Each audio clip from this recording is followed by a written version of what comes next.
godine zapravo sam... Čemu su skloni muškarci s ovih područja, oni jel? Iz Dalmacije, Dalmatinske Zagore, možda Pa Hercegovine, pa i nekih dijelova. Ipak oni misle da je Ne, ona je u pravu. Ljudsko srce je ring gdje se anđeo i đavo bore za premoć. A gdje ona sad govori ome žensko, muško. U nas je gazda u kući muško, pa makar i pivac bio, ne, kako bi rekli, moj prijatelj Rojs, kako bi rekao. Pa gledajte, ovisi o čemu se radi. Ja, recimo, kad su u pitanju, ne znam, neki ljubavni odnosi, volim, nisam tu moderna u smislu da je... Da li je najvažnija civilizacija Boga novca, Boga mamona? Budući da smo i Vlatka i ja osjetili da je i imamo iskustva dosta, da je ljubav kratkotrajno ludilo s dugotrajnim posljedicama, ja vjerujem da mi nećemo biti žrtve. Ja o tome ne bih ništa znala, jer nemam toliko iskustva u ljubavi, niti tako dugu vezu.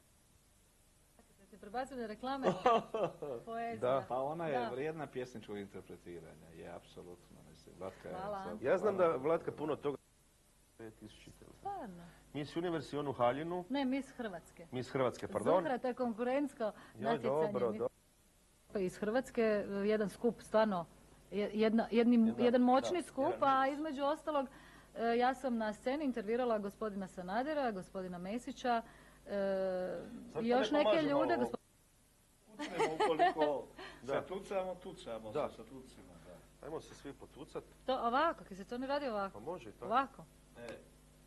Vlatka, ti daj tvoju šotu, ja ću moj vršak. Ne, ovo je slabi, što si to tak stisno? To je namještaljka, ne mogu razbiti. Ti si pukla. Bravo. Dobro. On je dobio neko jaje, sad da provjerim je li to pravo. To je od drveta jaje. Evo dok Vlatka provjerava. Ne možete razbiti. Dok Vlatka provjerava jaja, ja ću još reći 6312333 je naš broj telefona. I sad je krajnje vrijeme za nagradnu igru. Dakle, moramo brzo ubaciti nekog i pokušati s njim odgovoriti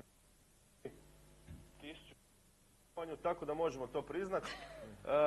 Reci nam, za sami kraj, naravno, svim gledateljima od ekipe emisije Bez dlake na jeziku želim sretan Uskrs. Želim isto tako da ta beskrajno tužna atmosfera koju smo večeras navali konačno prestane, da budemo svi malo veseli, barem da... Molite se, ljudi. Dobre navade, otvoriti samo da tako je. Boksnička rukavica. Nije. Pozad po psinama. I ranije mi... Mano Bolković iz Zuhra. Tako je. Ajme, Retrovizor. Super je. Evo ga, kad objesiš u peglici na retrovizor,